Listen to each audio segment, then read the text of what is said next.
What's going on, everyone? It's Ben from YGO from Zero. The day is October 8th, 2024. And this is your weekly dose of retro Yu-Gi-Oh! We've got a lot of exciting things to talk about, both past tournament results from things like GOAT format, hat format, and many more, as well as future tournament on the horizon. So if you want to stay tuned for this and stay tuned for future weekly dose of retro Yu-Gi-Oh! In the future, subscribe to the channel down below and leave a like as well. It helps grow the channel further and get this out to more people. But first, let's go over all the upcoming events happening this week, the week of October 8th, from October 8th to October 15th in terms of retro Yu-Gi-Oh! The first thing that is going to be happening is on October 10th, which is this Thursday. We're going to be having an online tournament on the Science FTcation Discord server, which I'll link the link to down in the description below. It'll be a multi-day event. It'll be Science Stackers #1, and Scientist format, if you don't know, is the format in November 2003 when Magician Force came out and you had triple magical scientists. So Scientist FTK is very good. It's why a lot of people don't necessarily play the format, but based on the last tournament results that we had in the format, Scientist FTK isn't necessarily the best deck in the room, and it may not even be tier 1. I don't know. We'll have to see over time as more tournament results happen. So if you want to be interested in testing out that format, either to just FTK people or potentially try and put up a fight against the FTK, then head on over to there. On the next day, October 11th, we've got the Toronto Time Capsule Tengu Plant Tournament held on the Tournament Nexus Discord server, which I'll leave a link to as well in the description. And that is going to be a single-day event, and it should be a lot of fun, so definitely head on over there if you want to play in an exciting Tengu Plant tournament. Also on that day, the Moral Attack Monthly will start. That's number 31 for Moral Attack Monthly, so there have been a fair amount of them. That's going to be in the Hat Alliance Discord server because it's in hat format. And those tournaments are always fun. I've seen people really enjoy them in the past. So if you're interested in hat format and want to get into it, then that is the tournament to join. Moving on to the next day, Saturday, there are a couple of live events. Firstly, for GOAT format, there's the last chance qualifier #1. So, if you have not gotten your invite to Worlds yet and you want to get that, then that is a good tournament for you to participate in. And that's going to be on the goatformat.com Discord server, which will also be linked in the description down below. There will also be another live tournament if you don't want to play something as mainstream as GOAT. There is the Format Library Monster Mash Part 1 Day of the Dead Zombie format. And that should be pretty fun. Zombie format is very similar to Perfect Circle format. It took place in October 2007 at SJC Durham. There's some slight changes between it and the Perfect Circle card pool, and it makes for some interesting changes and an interesting format overall. So very cool to see a live event there. I may be live streaming it. Not quite sure.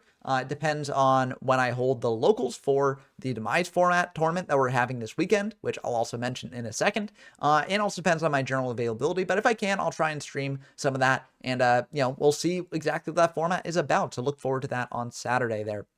On Sunday, there are a couple of more events. I mean, a lot of things happening in terms of, the one closest to my heart on the YGO from Zero Discord server, which is the name of the channel, and also the Discord server where we hold our local streams and events and stuff like that. We've got the YGO from Zero Retro Tournament 20 in Demise format. So if you've been watching the content on the channel, wondering about Demise, thinking about trying it out for yourself, then this is the tournament to join. We'll be holding it on Sunday, the 13th. And it will be multi-day, 48-hour rounds. It will be Swiss as well, so there should be flexibility with scheduling, and so it should be a lot of fun. So I hope that you join if you're interested in that. There will also be an in-person event, the Edison Massive Monthly, and that's going to be run through the really big really big Yu-Gi-Oh! Discord server. That's what it's called. And I'll leave a link to that in the description. It's at the Night and Day card shop, I believe. I think. Well, I don't quite know where that is, but the details are all on the really big Edison or really big Yu-Gi-Oh! Discord server, which again, I'll have linked in the description down below. So if you want to play some in-person Edison, that is the event for you. Lastly, for that Sunday, we've got the last chance qualifier #2 for GOAT format. So if you can't play in the one on Saturday, you can play in the one on Sunday, and that should be a lot of fun. But that's going to do it for the events coming up this week, I believe. If I missed any, let me know down in the comments below, and also let me know where I can sort of see that, because I sort of get these events from a variety of different sources, but, my collection are not complete. So if you know any other sources where they run events and things like that, let me know down in the comments below. But now that we covered the upcoming events that you can play if you want some more retro Yu-Gi-Oh! In your life, let's cover the events that actually wrapped up this week and talk about what it means for the formats in question. First up, we've got the Meadowlands Melee Tournament in Meadowlands format, in the Meadowlands format Discord server, which wrapped up on October 3rd. It had 10 players total, 3 of which were on Mermail, 1 each of which was on Chaos Dragon, Dark World, Spellbook, Dino Rabbit, Gitchkey Control, Injector, and Evil Swarm. As a note, the final Top Cut 4 was made up of 1 Injector deck, 1 Evil Swarm deck, and then 2 Mermail decks, which played the finals against each other. So 2 out of 3 for the conversion rate on that is pretty good for Mermail. A lot of people view Mermail as the best deck in the format. And with results like this, it's not hard to see why. Now, it is a 10-person tournament, so take all these results with a bit of a grain of salt because, you know, with such a small amount of people playing, it's tough to really tell what the meta game looks like. But I do think you can still glean some things from a tournament, even of this size. And Mermail is just very, very dominant. I think you can definitely see that in the final match that happened in this tournament. So we got the finals here between Dark Arm Dragon and Dump Truck. And Dark Arm Dragon is going to go first. And, I mean, this is a pretty good hand for them. They open with a Diva into the infantry, which lets them extra normal into a Dragoons. They make an Armory Arm and then overlay into an Abyss Dweller, which is very, very good against Mermail. They're going to go for a Sphere and Dump Truck's end phase, going for a Lind, which then gets out a Turd, which then gets back in Diva. And pitching a Marksman for that. Marksman popping the back row, popping a Sphere. But it was set this turn, so they can't chain it. And this is going to get pretty nasty here. Pretty explosive play, using the Dweller to shut off the Lind, and then getting in with the Marksman to then special summon out a Dragoons from deck. And I mean, this is just well over lethal because that Phoenix is able to attack multiple times this turn. So yeah, not really much to say about this one. I mean, that was very, very quick. We're going into game 2 though. And now Dump Truck is the one going first here, so maybe they'll have better luck here.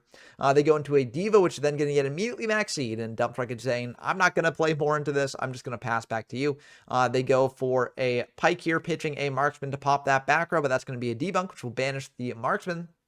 So that'll be good in case Turd plays were going to happen there. But, you know, it's not looking good for Dump Truck here. That Turd is going to come down anyways, attack over the infantry because it's the only thing in hand that it can. And they're going to overlay into an Abyss Dweller. And that's going to, you know, wreak a bit of havoc here with Dump Truck's plans a bit. Lind attacking in, plus the Dweller there for 22. And it's not looking good. They're at 800 life points, but just all monsters in the back row is not doing anything here. So that's going to be a pretty quick one. 204 Mermail against Mermail. I mean, very, very explosive deck. But that's what happens sometimes with this format and with this deck. But, you know, there are other formats out there if you want to play other things besides this, but I think if you want some really fun, high-power Mermail shenanigans, Meadowlands might be for you. And of course, I've not gotten to Meadowlands. I don't know the most about it. I'm just saying based on this replay here. So definitely, you know, Meadowlands fans, chime in the comments about what you think the results of this tournament means for the format as a whole, because I definitely do not know the most about it. But either way, I've heard great things about it, so definitely try it out if you like this era of Zexal. The next tournament to wrap up on October 5th was the Exiton Elimination number 12. This was a single-day hat tournament that I mentioned in last week's Weekly Dose video. And it was a pretty cool event. All told, there were 26 people who attended. 6 people brought Gear Gear, 4 people brought Artifact Trap Tricks, 3 people brought Sylvan, 2 people brought Spellbook, 2 people brought Hieratic Ruler, and 1 each brought Mermail, Evil Swarm, Dark Ghost Rick, Infernity, Dark Synchro, Harpy, Lightsworn Ruler, Insector Artifact, and Twilight. And people say one of the main drawing features of this hat is the variety of decks you can play, and looking at this wheel, you can definitely tell that that is the case. But of course, for every, you know, diverse tournament here, there's got to be a couple of decks that make it to the top cut. So let's talk about those decks now. I'm actually going to talk about the top decks as we watch the finals replay here, because the top decks were 2 Gear and 2 Hand Artifact Trap Tricks, or just Artifact Trap Tricks, I guess. But we see Celsius here on Gear going first, setting up a Gear armor, which is pretty good to start with. But Wizkalina setting a full bunch of back row there with that hand set. That TT is going to get fired, but the hand is going to miss timing, I believe, here. Of course, the double Cyclone will enable them to go for a moral attack play. Also popping that warning and getting a Dueling Book glitch, because I think I checked the graveyard as this was going on. Oh no, this is a Dueling Book's glitching out. But anyway, hopefully it doesn't mess with the actual replay itself here, really. Gear coming down and end phase to go into these two, to go into a Gear X, but that's going to get met with a warning, which we'll deal with that. Gear Armor coming down, just summoning it. But then in a Sanctum will go through to try and pop that, but the Breakthrough skill will get changed to negate that. Silent Armor will, you know, suck up that moral attack and attack over, I mean, I don't know. Things are getting weird with Dueling Book here. But they're going to search out a Big Geltak which can pair with Ignition a little bit, I think. And it looks like they are going to do that. They're going to go for the Ignition and then get out a Moral Attack set. The Bagel Attack will be able to pop the Moral Attack, which then pop the Sonic Anarch. I can't speak today. But anyways, they're going to be able to eat over the rest of that board. Of course, the armor will get a search there for an accelerator, which can enable synchro, not synchro, but Xyz plays later. Durandal will get summoned, and that's going to use its effect to shuffle things back into the deck and then redraw. Of course, one of the redrawn cards was Soul Charge, and that's going to bring back everything here, going for a Silent Monarch to suck up that Durandal. And then they're also going to make a Geargian Nex and an Abyss Dweller here. So things are getting a bit crazy here. They can't attack, but, does it really matter? Well, maybe it does, because Dark Hole is coming down. I mean, that is kind of wild. But Geargia can't extend even further because Geargian Nex brings back something, and then they go into a Dagustral Emerald here, into a Geargia Gear, into a Gigant X, into a Geargia Arsenal, and that is going to be a pretty commanding position here, even after the Dark Hole. So part of the reason why Geargia is viewed as one of the best decks in the format, it can just grind like nobody's business. They're going to bring out an Accelerator with that Arsenal, and WizClean is going to scoop it up, go into game 2 here. So game 2, WizClean is starting, and of course people brought in side deck tech. I mean, double DD Crow and a Wiretap there's pretty good tech against the artifact stuff. Upstart Goblin here to draw deeper, but unfortunately they don't really draw into the Geargias that they need. Firehand getting flipped up, attacking in.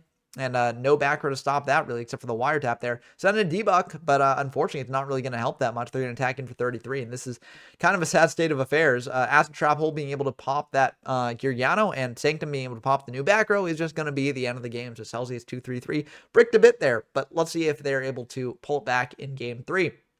Arsenal for an armor, Upstart Goblin. Now that the armor's out of deck, they're going to set the debunk and set the warning, pass back. I mean, this is pretty good for against an Artifact Trap Tricks deck. Going to go for a duality there, searching out Cyclone. So Cyclone can do some stuff here, but it's a little bit awkward because you can't really do your artifact plays this turn. I mean, you wouldn't necessarily want a Moral Attack this turn anyways because it only pops during your opponent's turn. But, still.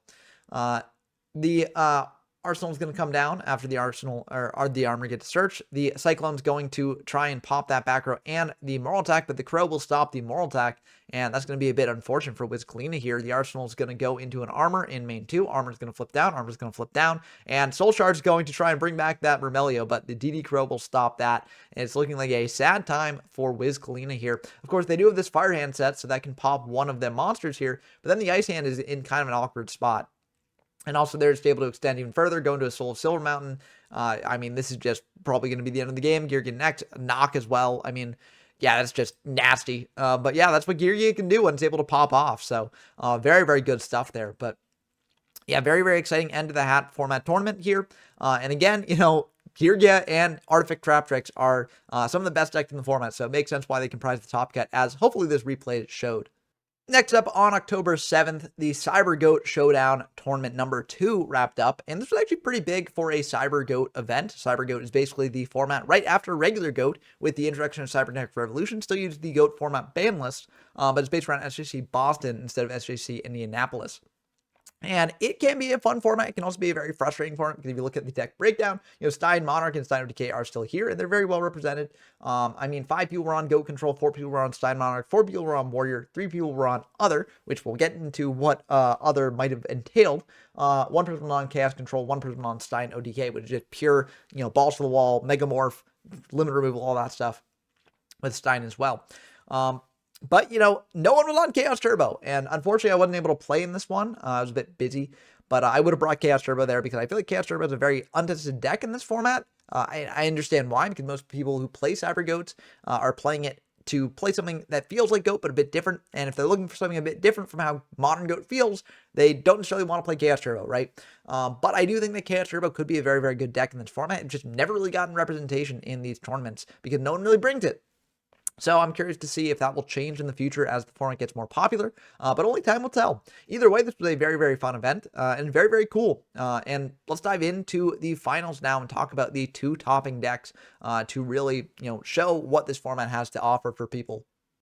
Okay, we got the finals here between Sentenza and Clemens here. Now, Clemens was undefeated in the tournament up to this point, double elimination. So in order to win the whole thing, Sentenza actually has to take 2 matches off of Clemens here. And Clemens is playing Panda Burn, which is a pretty tough deck to face in the best of circumstances. So Sentenza is on goat control, though, which is also what the third place player was on. So goat control very strong in this format. I mean, it makes sense because if you're playing things like Scapegoat, you can potentially wall up against Cyber Twin Dragons and stuff like that. Of course, the Cyber Stein OTK players can also play Cyber End into that sort of scenario, but ultimately it still is a pretty good deck at stalling out those big OTK strategies there.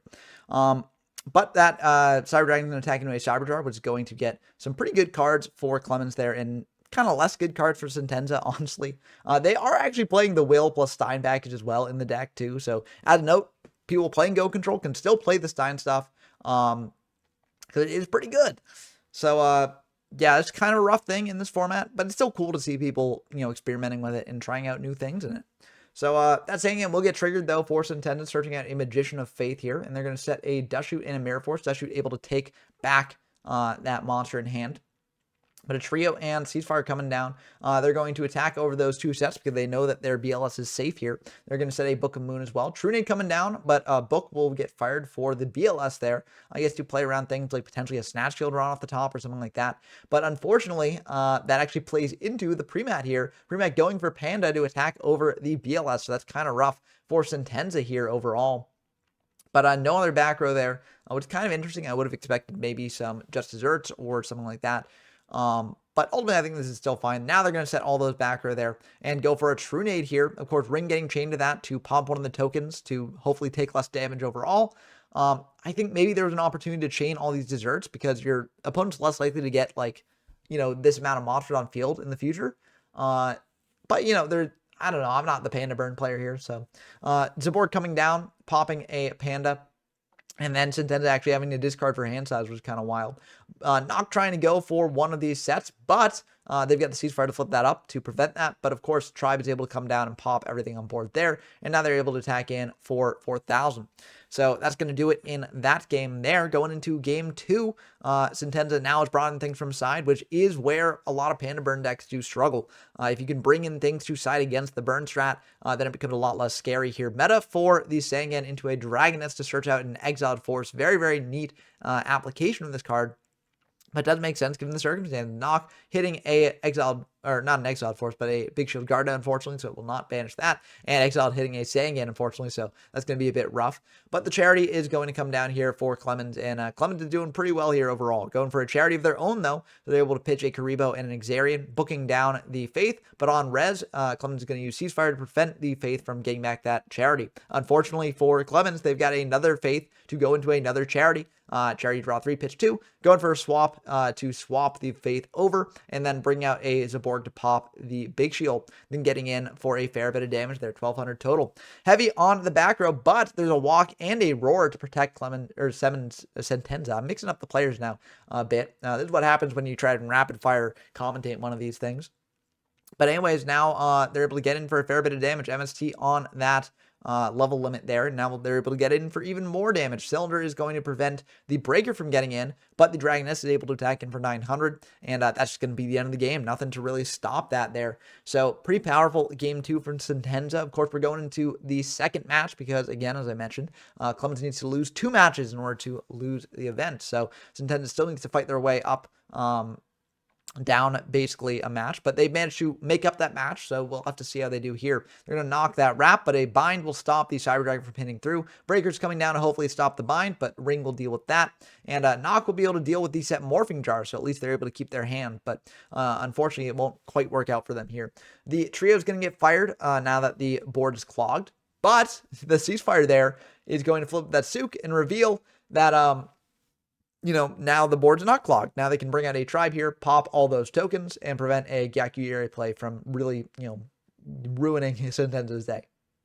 So they're going to bring out Exile to pop the set monster there, search out a Panda. Because the Panda is searched, they're going to flip up a Sook to then get that back to hand and weaken the Panda's attack there. They're going to set 1, and that's going to get met with a Zaborg to pop the Koala there. They're going to set a Magician of Faith here, and that's going to be met with a True Nade to insulate the Panda play to attack in to the Faith here. But instead of attacking into the Faith, they're going to go for a level limit there, attacking into that Tribe, and then setting 2, 3, because they actually do have lethal damage here. So if you attacked in the Faith, then there's a chance that Sentenza gets back a Mystical Walk and stops your lethal line there. So that's why they attacked in to the Tribe there. Of course, Nintendo gets to go first here, so they brought in their tech against the burn deck, and they're also able to play Dust Shoot and send back a good thing from hand there. So an Exiled Force will come down, popping the Rat there, and passing back. No real good spells in grave for the Faith. Book of Moon to protect the Faith there. Now you got a good spell in grave in the form of Charity, so you can potentially flip that up, get back the Charity, and do stuff here. And it looks like they are indeed going to do that. They're not going to use the Charity yet, which I think makes sense. They're going to attack in to the life points with the Faith because the Xarian Universe can't attack in. Xarian Universe, another fun difference between this format and regular GOAT format. Very neat card. Unfortunately, it's a bit overshadowed by the stuff that Cyberstein and stuff do, but it's still a very, very good card overall. MST on the bind enables the Xarian to attack in, but there's another bind, so that's gonna complicate things a little bit here. Grateful Charity pitching a Cylinder and a Panda. Of course, Premat to get back the Panda. True Nade to get back the Premat. Book down on the Panda to prevent the Premat from coming back to hand. I think that makes sense. Along with a walk to tribute off that big shield and gain 2600. So that's pretty good for Sentenza there. Of course, the Panda can still attack into the Faith and prevent it from being flipped down again by various other effects. But the Xarian will be able to potentially attack into the Panda there. Unfortunately, the bind is in the back row, so it won't go through. They're going to tribe their own Serpent, which is very, very neat because now they get the Serpent back and they're able to do stuff with tribe in the future. Panda's going to try and do attack into tribe, but Mirror Force will stop the Panda. And then that tribe getting flipped up to potentially threaten Clemens' other cards here. The duo will rip 2 cards out of hand, but unfortunately for Sentenza, they've got the Morphing Jar to draw into 5 more. And this is going to be a pretty good 5 overall. Getting back that Serpent there, they're going to pitch the Serpent with the tribe to pop the Morphing Jar, because why not? And they're going to set a Moth, go into a Thousand Eyes to suck up that Panda, which I believe they did know was a Panda because they booked it down earlier. True Nade, or not True Nade, Justice Urge to deal some damage here, but Ring will be able to get one of those monsters off field. And now a Panda will come down to attack over the tribe, which is quite unfortunate for Sentenza. But you still have this Smashing Ground here to do things with that. You also got this Graceful to draw deeper in your deck, and Graceful will get fired. So that's pitching a Serpent and a Reaper. Pot of Greed to draw 2 more. Unfortunately, no real mass back row removal, but you do have this Mobius here to stop some of them. You hit a Justice Urge, which will deal some damage to you, but Smashing should potentially make this game go in your favor a little bit. You can attack over the Sangam with the Xarian, dealing some piercing, and then attack indirectly with the Mobius here for 24. So now it seems like things are going in Sentenza's favor here. Level limit area B, switching things to defense, but you're still able to summon out this Zaborg to pop that monster, Breaker to pop the level limit, and then potentially get in for a fair amount of damage off these 2 monsters. Of course, they've got the Rat, and they're going to fire a Ceasefire here because they don't have any more Earth targets left in decks. They want to deal the max damage that they can. Sangam will be able to come down and hit him for 1,000 here. Knock won't do anything. Heavy Storm should be able to clear things up. And that Mystic Walk there will get a card off field and also allow Sentenza to take less damage there. So very, very intense game. Very, very close game. But ultimately came down to Sentenza's favor there. So we're going into game 3, and Clemens is going first. So, again, Sentenza has their anti-burn tech. They've got the walks in the deck there. They've got the Mobius as well. So it's looking pretty good for them here. They're going to go for a Zaborg popping a Rat, and then they're going to attack into that set. Gravity Bind getting flipped up, but MST stopping that bind. Of course, that Big Shield Garden will be able to switch to attack there, but there's no other monster to punish that. They're going to bring out a Try, pop the Big Shield, and then Zaborg will attack into another bind. Mobius to pop the bind, though, and that Ceasefire there. Now they're able to attack in for 4,800. That's a lot of damage, but that Swords will potentially be able to stall for a couple turns. Setting a Big Shield as well. A Knock will, be negated by the Big Shield, basically. And that Swords will expire now. Not using True Nade to shuffle back, or not shuffle back, but reset the Swords. I guess that's because they want to keep their level limit around. Now that they've got that, they're going to activate the level limit again, go for Trio here, and put 3 tokens on Sentenza's side of the field, setting a Saku and a TT, MST on that back row for the Saku there, and setting a Justice Urge and creature swap into a token on the other side. Tokens crashing here, dealing 300 each, and then Spirit Reaper ripping a card out of hand. Very, very clever use of swap there. Justice Urge is able to still deal 2,000, but you still got a lot of life if you're Sentenza. And then going for a pre-mat on the Panda, but that's going to be met with a TT, so rough stuff. Of course, the Lily is still there, so that will help a little bit. Going for a BLS to banish the Lily, and then just summon out a Serpent, because this is a 6-turn clock, so makes sense to me. Breaker to pop the level limit there, and then you're going to try and get in for everything here. And Cylinder will stop one of those attacks, but not enough to win the game. So very, very cool stuff there. Very, very intense matches between this Pandaburn deck and this like Goat Control Monarch deck. Unclear exactly what you'd call it, but I think it's labeled as Goat Control in Format Library, so that's what I'll call it for now. But definitely shows that Cyber format games can get pretty intense. So, you know, if this appealed to you, definitely head on over to the Cyber format Discord server, which I'll link in the description as well. Next up, we've got the Format Library Championship number 35 in GOAT format, held in the Format Library Discord, which again, I will link in the description down below. And this was a bit bigger than a lot of the other tournaments that I've been talking about here because it's in GOAT format, so that's a very, very popular format. 162 players joined this online event, 72 of which were on Chaos Turbo, 18 of which were on Warrior, 14 were on Goat Control, 10 were on Chaos Control, 8 were on Earthbeat, 7 were on Chaos Return, 6 were on Pandaburn, 5 were on Reason Gate Turbo, 3 were on Relinquished, 3 were on Steingate Turbo, 3 were on Chaos Warrior Turbo, 2 were on Cat OTK, 2 were on Stallburn, and 1 each were on Flip Control, Drain Beat, Diminished Fusion Turbo, Zombie, Benkei OTK, Clown Control, Flip Warrior, Library FTK, and Drainbird. Whew! Bigger tournament, bigger amount of people I have to talk about. But, you know, these GOAT formats are a lot bigger, so it makes sense why you get more people playing more stuff here. Although, of course, Chaos Turbo is the most represented deck in the room. Very, very good deck overall. And, of course, Chaos Turbo did take up a lot of the top cut as well. There were 1, 2, 3, 4, 5, 6, 7, 8, 9, 10 people on Chaos Turbo in the top 16. And the next most represented deck, I believe, was... Let's see, there's 1, 2, I'm just counting up in real time, 1, 2 people on Warrior. There was 1 person on Chaos Return, it looks like, in Top Cut. There was 1 person on Pandaburn, 1 person on Chaos Control, and 1 person on Goat Control, looks like. So, yeah, I mean, pretty homogenous Chaos Turbo, Top Cut. But, you know, Chaos Turbo is a very, very good deck in the format, so it is the deck to beat.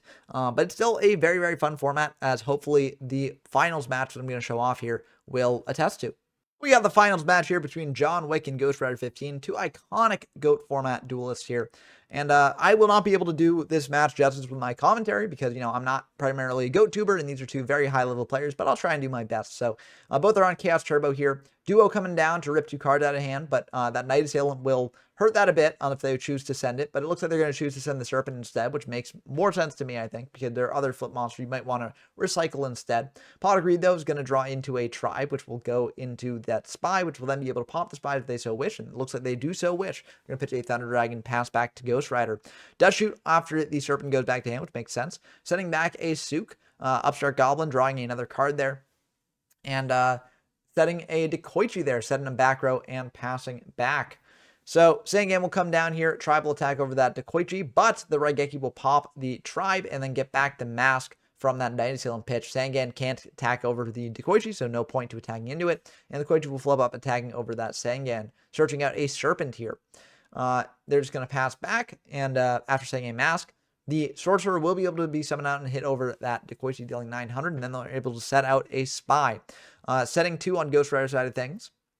Flipping up a Spy to bring out another Spy from deck. Unfortunately, that third Spy is in hand, but still 2k beauty is pretty good. Raigeki Break added back off that Mask, and then Upstart Goblin added back off that Faith. Going for a Sook to flip back down the Spy. Of course, you don't have another Spy in deck, but, you know, this might bluff it. It might also just be a big body, you know, that way they can't attack over it with something else. Duo coming down, hitting a Thunder Dragon and a Serpent there. BLS banishing the Sork there and coming out in defense, setting a Spy on Ghost Rider side of things and drawing into a Raigeki Break off that Upstart Sook, coming down to flip down that Spy, tagging into the Spy on Ghost Rider side of things, but no targets left for Ghost Rider either. Raigeki Break pitching that Serpent to pop the Raigeki Break in the end phase before it can be activated, banishing a Spy there. And then setting another Spy. Banishing that Spy, flipping down the BLS with the Sook. BLS actually banishing that monster because that is the dark that they need in Grave here. So makes sense why you do that. Going for a Breaker to pop one of those back row and then maybe to crash into the BLS, I think. Yeah, I think they really do need a dark. Yep, and they are just going to crash into that BLS. You do what you have to do sometimes. So they're going to banish a light and a dark, bring out that Sork, and banish that BLS there. Sook will be able to flip down the Spy again, which will then stop the Sork from being able to banish it here. They're going to attack into the Spy, but that's going to get met with a Mirror Force, setting a Raigeki Break and a Tsukiyomi here, pitching a Thunder Dragon to search out 2 more Thunder Dragons here. So they're going to flip a Spy attack into the Sook. Sook will be able to flip down the Spy if they want, or just the Sook there, which they are going to flip down. And John Wick going to draw into a heavy there, choosing the Raigeki Break in standby to pop that Solemn, go for a BLS here, and summon out the Serpent, flip it down for the Sook, and then attack over things with that BLS, attack directly with the Sook there, and then pass back. You had to do it in this order kind of, because like the Sook could have been in like the set card there as opposed to Serpent, so makes sense. Banishing that set with the BLS to then set it down and then flip it back up to attack in for lethal, and that's going to be game 1. So Ghost Rider gets to go first, game 2. We'll have to see if they brought in Dash Shoots or anything, but they're going to pitch a Thunder Dragon here, search out 2 more Thunder Dragons here, and then they're going to go for a pot to draw 2 more, setting a Spy and setting a bunch of Raigeki Breaks and a Solemn there. Going for an upstart here to draw into their deck a bit more. Some Solemns drawn on John Wick's side of things, and they're just going to set 6 pass. Always fun when that happens. Going for a Dash here to send back the Dekoichi. Spy coming down, but a Solemn will meet that Spy, but a Solemn will meet that Solemn, and John Wick is choosing not to activate that last Solemn, which I think is smart, especially because, I guess that last Solemn would go through, but you'd be at 2,000 life points, which is like, well, that's a lot of life to lose. You want that Solemn for stopping play later on. Raigeki Break popping that Spy, or at least attempting to, but the Solemn will stop that, but the Solemn will stop that. And that's probably going to be the end of the game, because that ring is not going to do anything here. So, yep, that's just going to be the end of that game. So, showing the power of Solemn Wars here. So, we're going into game 3 here. And Thunder Dragon, grabbing 2 more Thunder Dragons, getting that Light Engrave right away for your BLS. That's going to be pretty good here. Setting a TT and a Spy, passing back to Ghost Rider here. Going for a duo. So that's probably, hitting both Thunder Dragons is rough. Pot of Greed here, drawing 2, drawn into a Thunder Dragon. So Thunder Dragon to search out lights. And yeah, I mean, that's pretty good for Ghost Rider here. But if anyone can get themselves out of the situation, I'm sure it's John Wick. But going for a knock on that Sang in there, flipping with a Spy, bringing out another Spy, and attacking it for 2,400 here, which is going to be pretty good if it goes through. Ring is going to pop one of those Spies, dealing 12 to each player, and then that Spy is going to attack in for 12. Setting a Raigeki Break, setting a Spy on Ghost Rider's side of things. Going for a knock on that Spy, banishing that, and banishing the last Spy from deck. Now attacking in for just 1,200 more. You don't necessarily want to commit the BLS onto this board, which I think makes sense because you don't have lethal here. You have the Sork, though, so you can bring that out, then go for a Raigeki Break, pop the Magician of Fate there, attack in for 3,500 if it goes through, and that will indeed all go through. So yeah, unfortunately, that Solemn was not enough there. Even if you'd Solemned the Sork, I don't think it really would have affected things here because the BLS is in hand, and so it wouldn't have mattered there. But yeah, very, very good stuff here from both players, and shows how fun GOAT format can be. And Chaos Turbo mirror matches are so cool. So it's always cool to see some of those on the channel, especially between 2 high-ranking players. Last tournament I want to talk about is the Premium World Championship Qualifier number 68 in GOAT format. And this was streamed on the GOAT format YouTube channel. And also JDZ did a video breaking down the topping list here. So, I'm not going to talk too much about this because, JDZ can talk about GOAT a lot better than I can. But it was a pretty cool event. 44 people joined. It was a single day event, so that's pretty good for a single day turnout there. And of those 44 people, 16 people were on Chaos Turbo, 9 were on Warrior, 4 were on Earthbeat, 3 were on Chaos Return, 3 were on Reason Gate Turbo, 2 were on Chaos Warrior Turbo, 2 were on Go Control, and 1 each were on Relinquish, Cat Burn, Clown Control, Panda Burn, and Chaos Control. Whew. Now, of the topping list, this was a, it's still pretty homogenous top cut overall. 4 people were on Chaos Turbo, but there were 2 Warrior players, and Warrior actually did make it to the finals. So for all the sort of Warrior doubters or Chaos Turbo doomers, you can get to a final match in GOAT format on Warrior. So let's actually see if Warrior is able to prevail in the finals match here. We got the finals match here between Jay Harris 88 and Pablia Zoic here. Again, I'm doing sort of just quick commentary on it just to show it off in the video, but JDZ streamed the whole event, so you can definitely check it out on his channel, goformat.com, which I'll link to in the description as well. I'll at least link to the video of the Top Cut breakdown, then you can get to the stream on his channel. But anyways, Dushoot is able to send something back there. And Dekoichi will be able to draw J Harris 88, another card later, potentially. Minecon on the Dekoichi, though, is able to get that draw for Paleozoic here. And that Don's able to rip a card out of hand as well. So pretty good turn for Paleozoic, all things considered, but did hit a T-Dragon, which is not the best rip off that. But Duo ripping out a Sasuke and that Heavy Storm getting pitched. Thunder Dragon coming down over that Dekoichi to attack over the Dawn. That breaker is going to come down for 1900, attack over the T-Dragon. Correctly reading that the back row is a bluff, it's just a Heavy Storm, and now popping that there. Breaker's able to attack over the breaker, though, and deal 300 to Paleozoic. That Rhoda can potentially get them away out of this, but they're going to go for the Stein instead. So very, very cool to see some Stein gameplay here, going for a Darkblade the Dragon Knight to get those lights out of grave to stop some Chaos plays from going down. Spy, though, will be able to wall up a little bit here, but you got the Rhoda for the Mystic Sword level 2, which is able to get over that Spy, then get in for 2900. So now, Jay Harris is down in life, and that's going to be the end of the game. So Paleozoic taking game 1 with the power of Stein, showing how cool Stein can be in a warrior deck. Very, very neat innovation there from Paleozoic. Upstart drawing Jay Harris a card and giving Paleozoic 1,000 extra life. Deshu coming down here for that Moth. Interestingly enough, not hitting the Serpent there, which is kind of neat. Jar of Greed, though, is able to draw an additional card there, saying a TT, but that's going to be met with a Dust Tornado. DD Assailant tagging over that set into a Serpent. Serpent will come back in the standby phase. But I don't think they've got a Light and a Dark setup yet for their Chaos monsters, so not much they can do there. Knock hitting that Serpent as well, getting that resource loop out of the situation. And that Ceasefire was not able to be used to stop that knock on the Serpent. Unfortunate. Setting a Spy now, so that'll get more Darks in rotation at least. Thin out the deck a little bit. But those double smashings can come down if they want it. It looks like they don't want it yet. And there is the light. So now light and dark setup is online. Heavy Storm for the back row, but Ring will come down on that Spy, dealing 1,200 to each player. Unfortunately here, you got Snatch for that Assailant. Then you got BLS as well. Tribute over that Spy for a Thunder Dragon. And then you're able to bring out a Sork. And that'll actually be an OTK. So brutal stuff there. Sometimes that can happen. But it's always neat to see in GOAT format, because GOAT format generally has the reputation of being a bit more of a slower, grindier format, but it can end in an instant if the cards align. But Thunder Dragon plus Graceful, I mean, that's pretty good opener for J Harris 88 there. They're going to set a Spy and a Jar of Greed, pass back. They brought in the Cypher Soldiers, deal with Warriors. The Blade Knight attacking into that set, trying to negate a flip effect, but unfortunately will not work for Paleozoic here. Jar to draw into another card. Cypher Soldier come down to hit over that Blade Knight, deal a fair bit of damage as well. And tagging it into the set with the Spy. Choosing not to banish, I think that makes sense.